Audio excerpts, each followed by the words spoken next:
Bonjour à toi, cher spectateur. Muganga, celui qui soigne de Marie-Hélène Roux.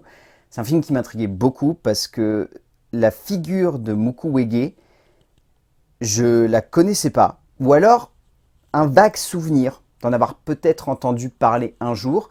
Mais en tout cas, lorsque je me suis un peu intéressé au grand personnage qu'il est, j'ai eu tout de suite envie de voir ce que pouvait donner le long métrage. Et au-delà de ça, vous rajoutez les deux acteurs principaux et là, c'est bon, je cours. Le résumé pour faire simple, le chirurgien Denis Mukwege arrive enfin après de nombreuses années à faire reconnaître qu'il y a une urgence en République démocratique du Congo, celle des femmes, violées, qu'il ne peut à lui seul sauver. Arrive alors Guy Bernard Cadière, consoeur de Belgique.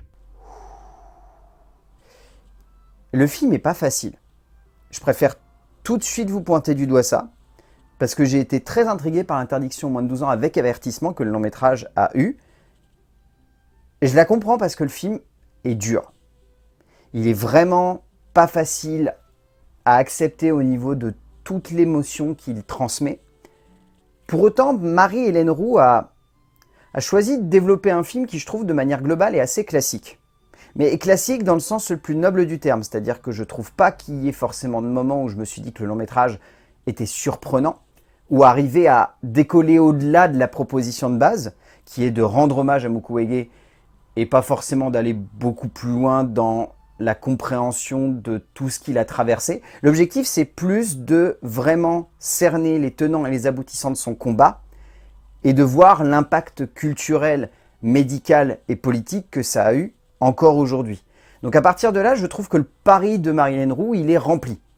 Après, derrière, elle développe une mise en scène qui est assez élégante, plutôt efficace même, par moments peut-être un petit peu trop cinématographique par rapport au sujet. On va dire que c'est très esthétique, voire peut-être trop esthétique par instant, mais ça marche.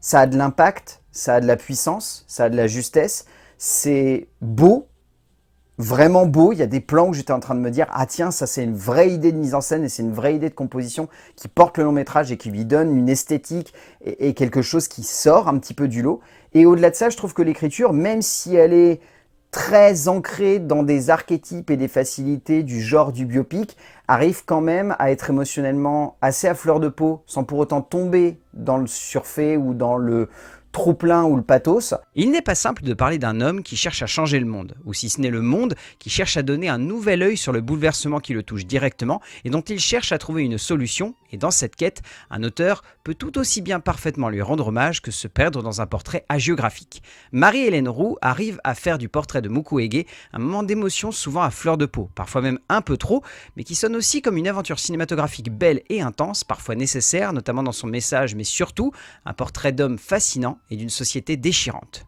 En termes d'écriture, le scénario est écrit par Jean-René Lemoine ainsi que Marie-Hélène Roux, d'après librement l'ouvrage qui a été fait par Mukwege ainsi que Cadière.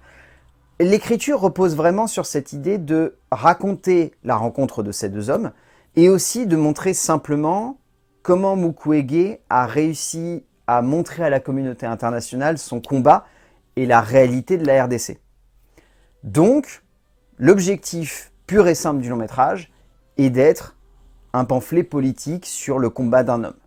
Donc, le script ne va pas aller avec des gants pour aborder certaines thématiques. Et il y a même d'ailleurs une radicalité de point de vue qui est montrée dès le début, et je vous conseille de vous accrocher lorsque le long métrage va commencer, parce que je pense que vous n'êtes pas forcément prêt pour la première scène du film, qui est très dure, mais qui utilise un outil cinématographique qui je trouvais très fort parce que ça joue avec une certaine idée du cinéma et ça arrive bien à impacter le spectateur. Mais ça, on aura l'occasion un petit peu de le réévoquer dans la mise en scène. En tout cas, dans l'écriture, je trouve que Roux et Lemoine ont réussi à faire en sorte que ce parcours de vie, cette mise en avant de ce que Mukwege a fait et continue de faire aujourd'hui, est bien parce que non seulement on garde l'aspect purement médical, mais on arrive quand même à recentrer l'humain au milieu de tout ça, et à faire en sorte que le spectateur soit impacté par le parcours de Mukwege, mais aussi de Cadière. Cadière étant un petit peu le personnage qui sert d'immersion au spectateur dans ce récit et qui lui permet de mieux comprendre en fait certains aspects et certains enjeux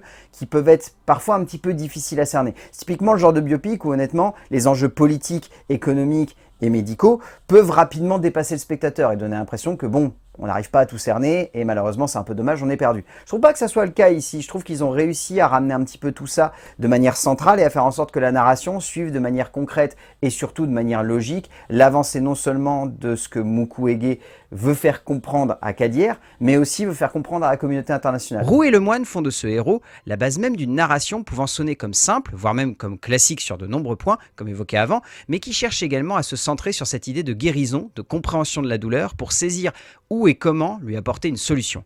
Cette solution devient donc la base de la narration des deux auteurs, qui forgent par le biais de ce chemin de rédemption et de douleur un moyen pour le spectateur de comprendre le combat de Mukwege, mais aussi de comprendre comment le monde a pu pendant si longtemps ne pas regarder droit dans les yeux la douleur d'un pays qui souffre encore aujourd'hui. En termes de mise en scène, je trouve que Marie-Hélène Roux, comme je l'évoquais au début, c'est très esthétique. Donc ça peut être un petit peu compliqué d'aborder ça en sachant que le film parle d'un sujet dur et que esthétiser ce genre de sujet, c'est parfois un risque.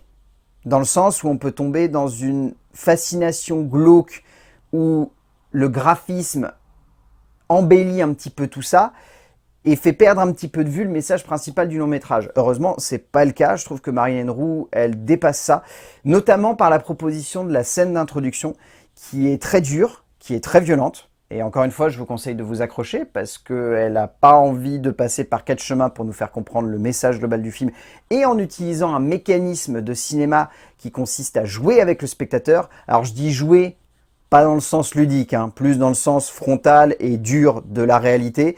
Et c'est là qu'elle trouve quelque chose de réellement intéressant et qu'elle arrive à nous impacter. Et je pense que ça se ressent de manière globale tout du long du film, cette idée de vouloir pousser le spectateur à s'immerger dans le récit pour lorsque la violence apparaît et l'impact, ça soit quelque chose de dur et ce soit quelque chose de frontal.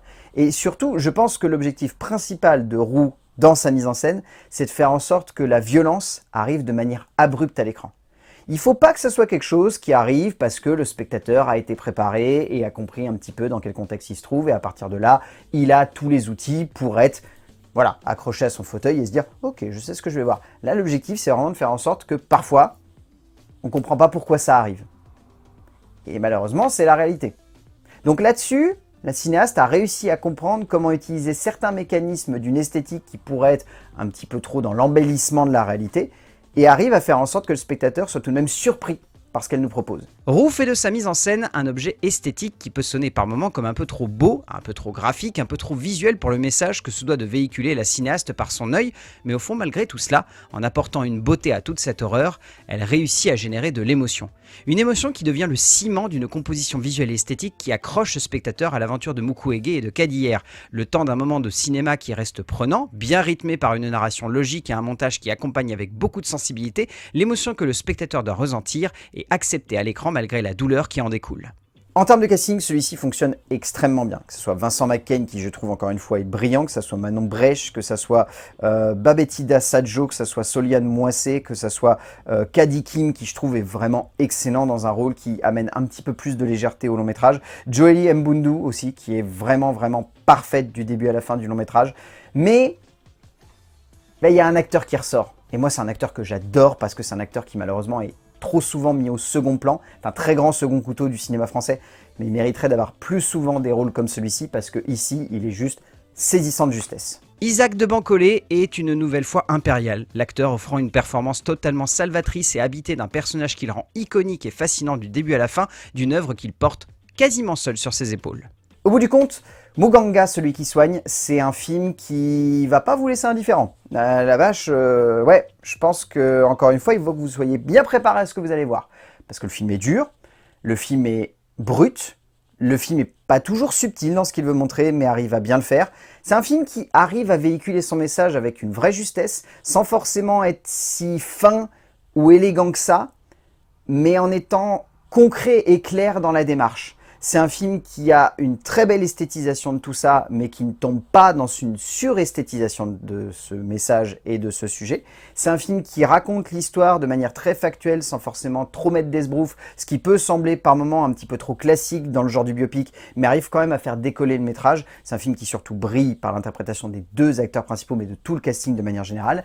Donc Muganga, ou Celui qui soigne de Marie-Hélène Roux, si vous avez l'occasion de le voir en salle, allez-y. Vraiment, je pense que c'est un film qui ne va pas vous laisser indifférent, qui va peut-être vous faire mal, mais qui encore une fois est un petit peu nécessaire.